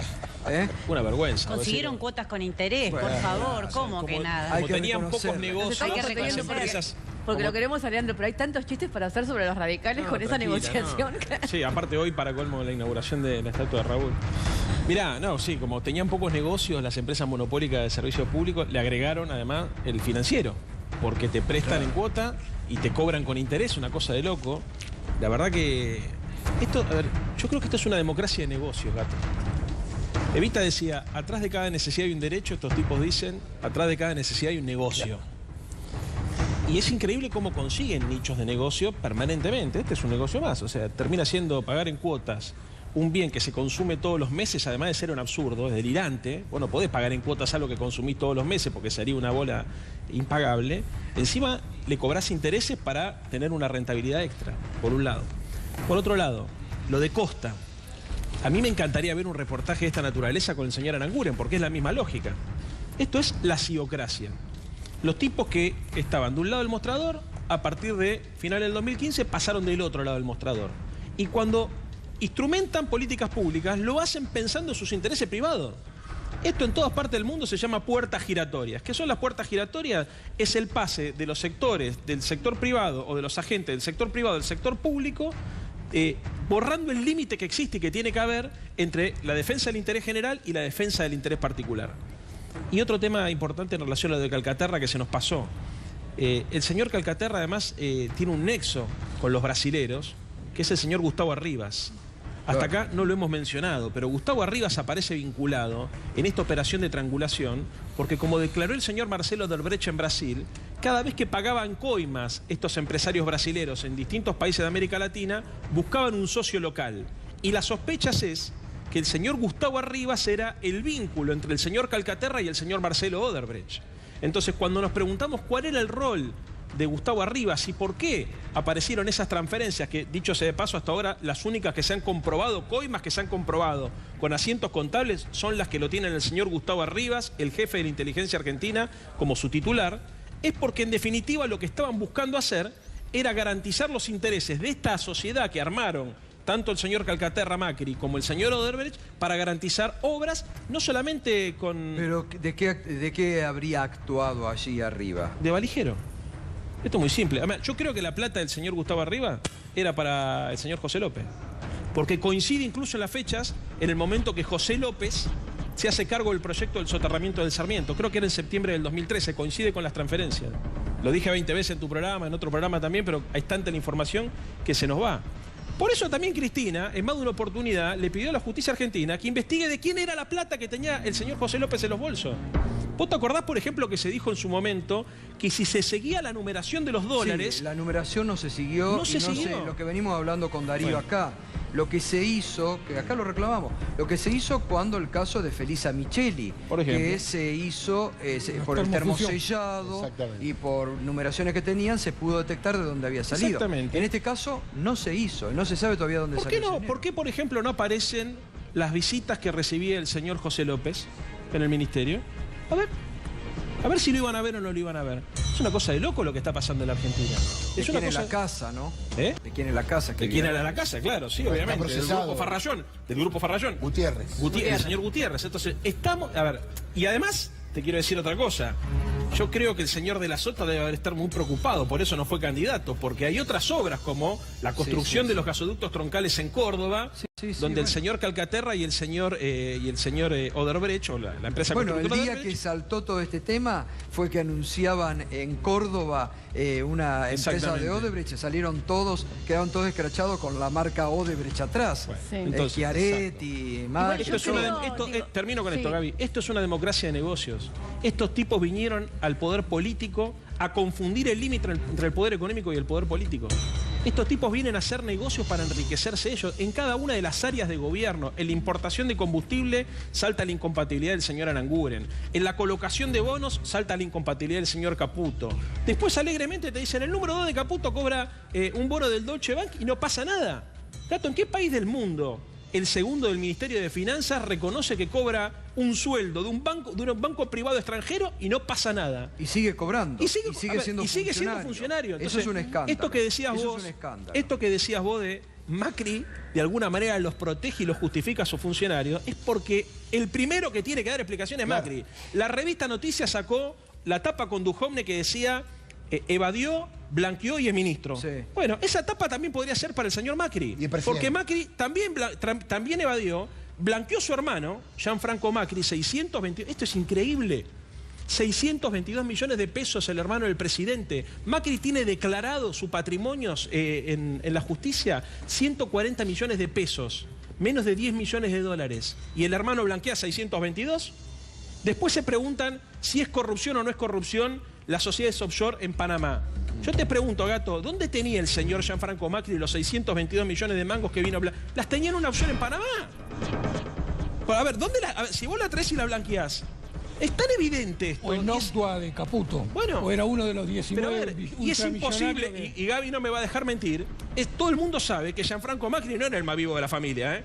No, pero que el jefe, si Gianfranco Macri tiene 622 palos para blanquear en la Argentina, no quiero saber lo que tiene Macri. Y le pido por favor a la gente, por ahí dicen, no, como Santoro esquinerista está mintiendo. Googleenlo porque está la información en internet, cuánto es la declaración patrimonial del presidente de la Nación. Estamos hablando de una familia que tiene miles de millones de dólares. A ver, yo creo, una cosa con respecto a lo que tengo que decir recién, yo creo que Odebrecht es socia de IEXA. Creo que son socios, creo que comparten acciones, creo que Arribas, si querés, era un personaje menor, para decirlo de alguna manera, digamos, puede ser el valijero, puede ser, digamos, lo que fuera, pero digo, ahí hay una sociedad grande que no son solamente negocios en la Argentina, sino que son también negocios en Brasil, digamos, y hay de verdad, comparten millones y millones y mucho dinero y muchas obras. En Brasil, en la Argentina, en Venezuela, en países latinoamericanos, están investigados pero cuando juntos, Meireles declara en Brasil, pero escúchame, dice que le da la plata a Rivas en el entendimiento. Yo recuerdo porque está textual en la nota del Conadamón. En el entendimiento que era para un funcionario argentino. Sí, está bien, pero yo lo que te digo, estamos de acuerdo, lo que digo es que lo de Meireles y a Rivas es un vuelto al lado de los millones que estamos hablando. Digo, hay una transferencia a través del banco de Odebrecht, que es este banco de finanzas, qué sé yo, de millones y millones de dólares directamente a Sideco, en el momento en el que Sideco inventa una empresa menor que se capitaliza. De todas maneras, todos los datos que acaba de dar Leandro los conocemos, a mí lo que me parece, que es lo que hablábamos al principio del programa, es que el modelo liberal autoritario que se está llevando adelante en la Argentina no es diferente, si querés, al modelo liberal autoritario que se ha llevado en gobiernos dictatoriales como el de Pinochet en Chile o en otros, o acá mismo en Argentina como modelo económico, con la peculiaridad de que yo creo que ya no hay más mostrador, no es que no hay dos lados del mostrador. Y ellos lo que hacen además es tener un núcleo de negocios en los cuales todos los negocios son para ellos. Y para mí el gran tema en este momento es que pasaron de la obra pública, que es casi un negocio de los aliados menores, a los recursos naturales. Se están quedando, el gran negocio por el que van son los recursos naturales de la Argentina, porque es el futuro, digamos, ¿no? Porque es lo que está en juego. Lo que por ahí veo es todo proyecto económico tiene negocio y negociados, ¿no? Está claro que este gobierno eligió sectores económicos ganadores. O sea, acá hay negocios, hay negociados, pero hay un proyecto político, ideológico de país que eligió sectores ganadores y sectores perdedores. Uno de los sectores que ellos ven en su visión, digamos, tradicional liberal es que la Argentina tiene que basarse en su recurso primario, entonces el agro. Por eso le bajan las retenciones a los grandes grupos económicos, mientras ahora despiden a la gente de agricultura familiar. Bueno, digamos, ¿y a las mineras? Ahora, porque uno se pregunta ahí... La minera y el sector energético, ¿no? Andrés, es interesante esto que plantea, porque si sería cuestión que aumentan las tarifas para bajar el déficit, como dice Macri, ¿por qué no sube retenciones? ¿Por qué no reimplanta retenciones a las mineras? Sí, por eso ¿por qué no va a la timba hubo una marcha hace, no sé, 2 o 3 días de los quinteros. Sí, ¿no? En el Congreso. ¿Cuál es la respuesta? Están echando gente de agricultura familiar. Entonces... ¿Y quién lo hace? Echeverre, que era de la sociedad rural, que era parte de la mesa de enlace, que tenían una reivindicación, bájennos los impuestos a los grandes grupos económicos del agro. La puerta giratoria. Y además, hay que verlo no solo como... No, que lo de Echeverre es simbólico, porque es casi un local, lo que las grandes patronales agrarias han hecho siempre en la Argentina, previo al 76, no hace tantos años, en el 2008, cada vez que quieren imponer una decisión, ¿no? Y él toma la misma desde el Estado, de otro lugar hace lo mismo. Cierro y andar a reclamar a otro lado, te impone un lockout de un lugar del Estado, pero lo mismo. Es una estrategia política y de negocios que va de la mano, y siempre hay negociados también cuando se maneja el Estado. Pero, digamos, no perdamos... ¿Cómo? Es un modelo. Es el capitalismo económico y un proyecto político. Eso es lo que digo, que no perdamos la orientación en quedarnos con los vueltos, porque a veces más peligroso que los vueltos es la política en sí. Y que por un aumento de las tarifas, ponerle que no hubiera una coima y no un amigo del ministro de Energía. Igualmente están cerrando cooperativas, están cerrando comerciantes y hay gente que no puede pagar la boleta y están usando y le están cortando el suministro, y esto lo vi yo con mis propios ojos, usando a las fuerzas de seguridad de la Argentina como si fueran parte de una empresa privada. En el Delta de Tigre, la prefectura acompañando a la empresa Edenor mientras desenganchaba a los vecinos que no podían pagar la luz. En Monobloque en Avellaneda también bajaban con las fuerzas de seguridad a cortarle la luz a la gente sin hacer el previo aviso y infringiendo normas legales con el apoyo de las fuerzas de seguridad nacionales. No, por lo que él dice, obviamente, lo hemos tratado acá varias veces, el tema de las fábricas recuperadas. Directamente el tarifazo es el cierre, es no poder seguir funcionando porque no tienen manera de funcionar en un sistema capitalista que le da todo tipo de créditos a los privados, y las empresas recuperadas no tienen ni para renovación tecnológica ni ninguna espalda para poder aguantar una cosa así. Pero me parecía recién cuando escuchaba que todos tiraban digamos nombres de los negociados y qué sé yo, que la gente puede pensar, bueno, ¿y esto qué tiene que ver conmigo?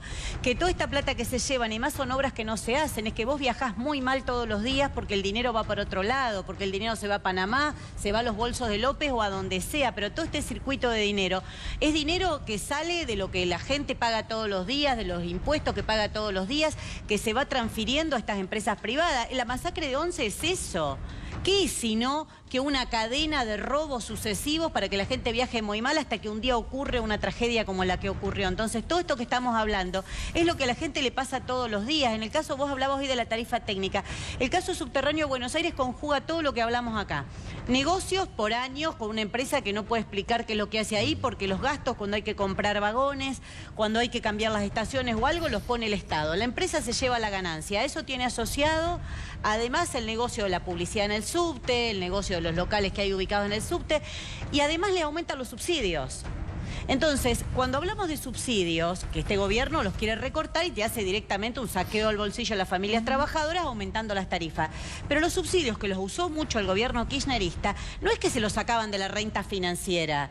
Los subsidios salían también del bolsillo de todos los trabajadores, porque la Argentina, si vos mirás el esquema de ingresos, y Andrés lo debe saber mejor que yo, casi el 30% proviene del IVA, un impuesto absolutamente regresivo que lo paga todo el mundo hasta cuando va a comprar una botella de agua. El otro 10%, o sea, que hace casi a la mitad de los ingresos del Estado, viene del impuesto a las ganancias. Entonces, tanto el esquema de subsidios como el esquema de tarifas que hace este gobierno, los termina pagando el pueblo trabajador. Ahora voy, Leandro. Ahora, siguiendo en esta línea que estabas planteando, Andrés, está claro el modelo como es, y está claro a quiénes van a beneficiar. Ahora, ¿cómo sigue esto? ¿Cómo termina? Porque digo, acá está ahogando pequeñas y medianas empresas. El otro día tuvimos los productores acá llorando, productores de Mendoza. La gente que está, pequeños comercitos cerrando y poniéndolos en el garaje de su casa en el interior del país. Digo, ¿cómo cierra esto? Mira, esto, lo que hay en proceso, yo te digo, ¿cómo termina? Termina mal, pero no por esas razones, porque digamos, hoy día hay un proceso donde hay sectores económicos que están creciendo, y fuerte, ¿no? Hay récord de venta de autos. Claro, pero es mínimo, digo, ¿qué porcentaje va? No, pero son autos importados. No, y nacionales también. Y hay, ¿a qué porcentaje de la construcción va? Por eso te digo, la construcción está creciendo fuerte, ya por segundo año consecutivo. Muchos sectores de la industria están teniendo cierta recuperación económica, entonces es un sector que, si bien achica la pequeña y mediana empresa, ajusta ciertos sectores del trabajo, está impulsando cierto crecimiento de otro sector económico. Si no, no se entendería por qué los votaron, ¿no? O sea, digamos, miremos las dos cuestiones. Vos me preguntás cómo termina, yo te digo que termina mal, porque todo esto, ¿por qué está creciendo? Está creciendo en un esquema económico que yo juzgo inviable en el mediano plazo, porque todo lo que están haciendo ahora es sostener todo porque están tomando guita prestada, digamos. O sea, es una economía que tenía ciertos problemas que no resolvieron, el déficit energético sigue enorme, el déficit comercial se volvió estructural, tenemos problemas de fuga de capitales que no se han solucionado, o sea, todos los problemas que tenía la economía en el último gobierno de Cristina, que trabó el crecimiento económico, que generó la disgregación de ese frente social político, siguen estando agravados, pero engancharon un acuerdo con los fondos buitres y le están metiendo guita de afuera, y mientras dure esto, van a avanzar y algunos sectores van a crecer y ciertos sectores de la población hasta los van a apoyar. Entonces vos me preguntás, ahora hay idas y vueltas, hay sectores pyme, pequeña y mediana empresa, comerciantes que están muy golpeados, hay sectores del trabajador muy ambiguos, depende, digamos, cómo hayan cerrado las paritarias y tenés sector económico que están con cierta expansión económica. Pero todo esto en un esquema que no tiene ninguna viabilidad de mediano plazo. Claro. O sea, todo esto está montado sobre una catarata de deuda que no tienen ninguna intención de pagar, y yo creo que es un objetivo político, porque ellos quieren dejar una Argentina lo suficientemente endeudada como para que gane un próximo mandato, no tenga autonomía real y no pueda mover los pies del plato de este modelo. Pero, digamos, hay que tomarlo con toda su complejidad. Diríamos. Ahora, ahí es muy importante, yo quiero señalar algo político, porque yo, ustedes me escuchan, soy muy crítico de la dirigencia política, digamos, en general, sobre todo ciertos sectores del peronismo funcionales al gobierno. Lo del miércoles realmente fue una actitud muy positiva de la dirigencia opositora en el Congreso, ¿no?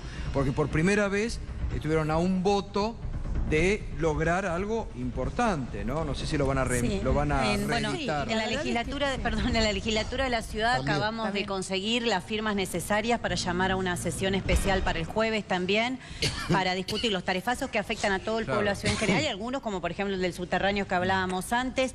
Yo creo, Gato, que por supuesto que nos vamos a poner de acuerdo, que todos vemos que hay que discutir cómo se revierten los aumentos de las tarifas y demás. Ahora, del Frente de Izquierda, nosotros lo que queremos discutir es más de fondo cómo se revierte la etapa menemista, porque Menem privatizó las empresas públicas y desde ahí eso nunca más se revirtió. Entonces van cambiando el esquema, si subsidian a las empresas para que no aumenten la tarifa, si se subsidia más tarifa o si se hace un tarifazo.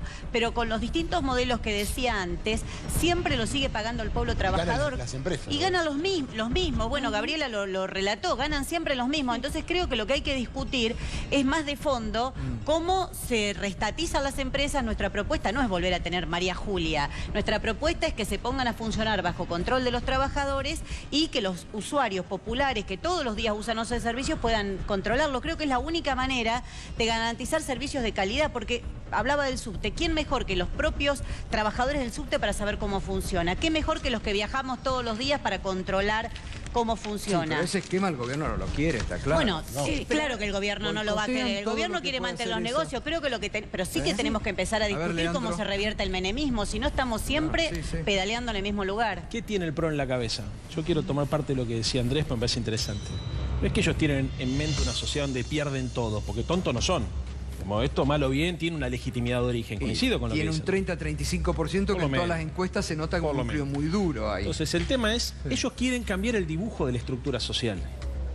Cristina hizo un esfuerzo enorme para tratar de igualar la sociedad argentina, para poder hacer que la pirámide social sea lo más chata posible. Por eso la política de subsidios, por eso la política de transferencia de ingresos de arriba hacia abajo. Esto no es un ajuste, esto es una política de ingresos, una transferencia de ingresos tan violenta y agresiva como la de la década pasada, pero en sentido contrario. Ellos están tratando de generar nicho de negocios a partir, por ejemplo, del aumento de la tasa de explotación. Por eso insisten tanto con bajar el costo laboral. Ellos están tratando que algunos grupos financieros y concentrados de la economía ganen mucho dinero, pero porque conceptualmente ellos piensan que esto es el capitalismo. La pregunta que nos hacemos todos es ¿cómo logran esto? Bueno, en realidad el neoliberalismo, antes de ser un proyecto económico, es un proyecto cultural. Y ellos están tratando permanentemente de modificar la estructura cultural y el sistema de valores de la sociedad argentina. Quieren volver a redactar el contrato social.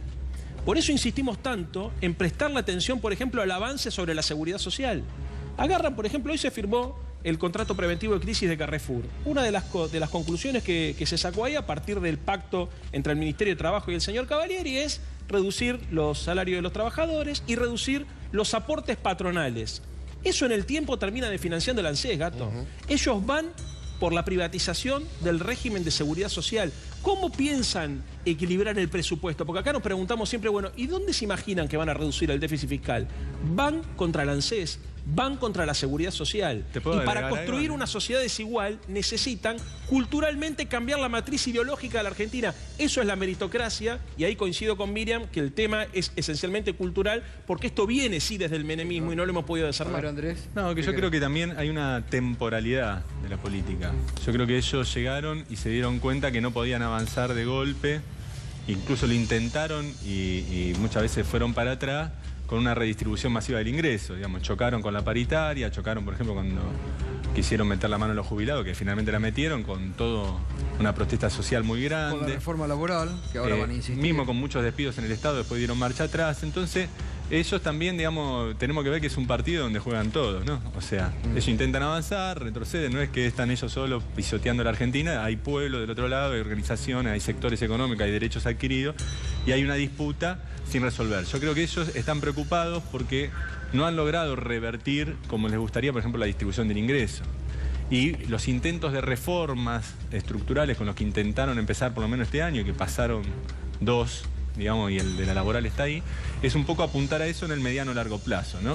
Mientras se gesta, yo creo, lo que es la crisis, porque lo que decía él con el tema de la reforma previsional y la baja de aportes, ¿no? Lo que decía Leandro, es que hoy día no están haciendo el ajuste de las jubilaciones que ellos desearían en el nivel que desearían, pero están generando las condiciones de la base de que en 5 años, en 8 años no se puedan pagar. ¿Va a haber una segunda reforma previsional, Gato? Lo están preparando, digamos. Ya armaron la comisión. Acá en Brasil, en toda América Latina. Es lo mismo que hicieron en los 80. Es lo que hicieron lo que hicieron históricamente con las empresas del Estado. ¿Qué hacían con las empresas del Estado? Bueno. Venía un gobierno de derecha y las destruía en la gestión. ¿Para qué? Para después, en 5 o 10 años, la gente pidiera vendeme esta empresa, privatizarla, porque no sirve para nada. Pastor, por ejemplo, están generando la crisis futura del Estado.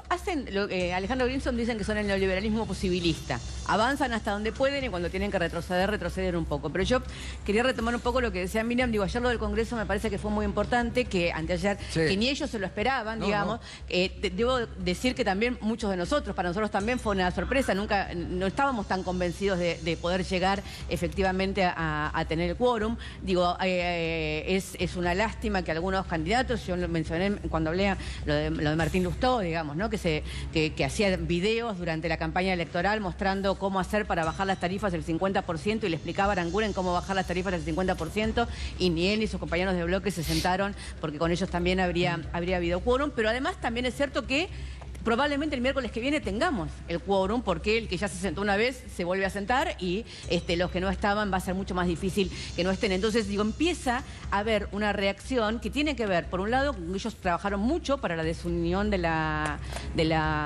oposición durante todo este tiempo, y también porque, por suerte, hay temas en los cuales no podemos hacernos los distraídos y que primen las diferencias que tenemos en muchísimas otras cantidades de temas cuando es esto. Está en lo que está pasando, por ejemplo, los que somos de la ciudad de Buenos Aires. Digo, lo vimos con Arrufat, que estuvo a punto de cerrar y todo. La gente tiene miedo que llegue el invierno, porque no sabe cómo va a pagar. Tiene miedo al frío porque no sabe cómo va a pagar la boleta.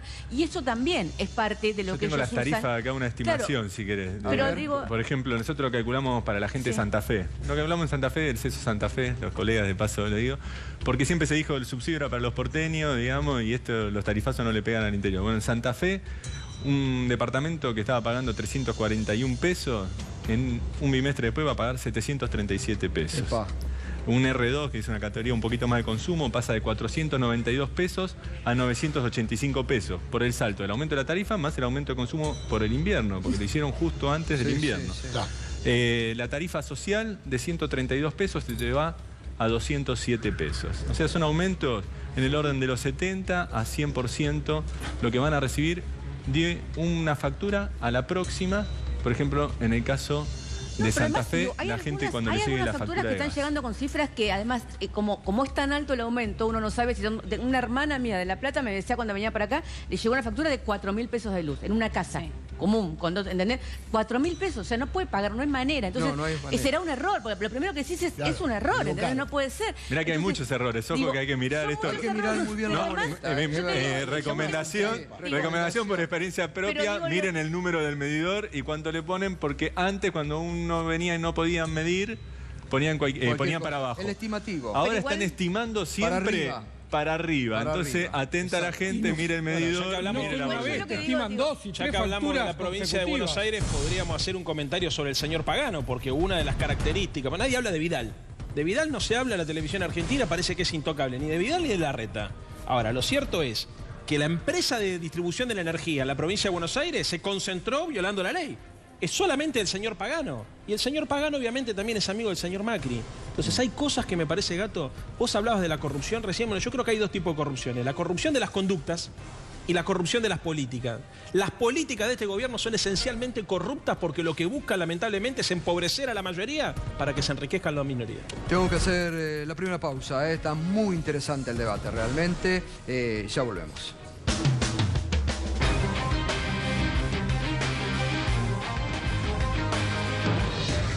Bueno, les agradezco a todos. Interesante acá que se planteaban también algunos... Fuera de aire también. Hay que televisar los cortes. Hay que televisar los cortes. La canasta de Miriam Bregman. Claro, la canasta de bienes y servicios la siguen ponderando con el impacto que tenían antes los servicios públicos en el ingreso, en esa canasta, en cuánto costaba. Pero hoy el impacto es mucho mayor. Si no cambias el porcentaje que tiene de impacto, estás dibujando los índices. Y me parece que están bastante dibujados, como nota cualquiera que vaya al supermercado.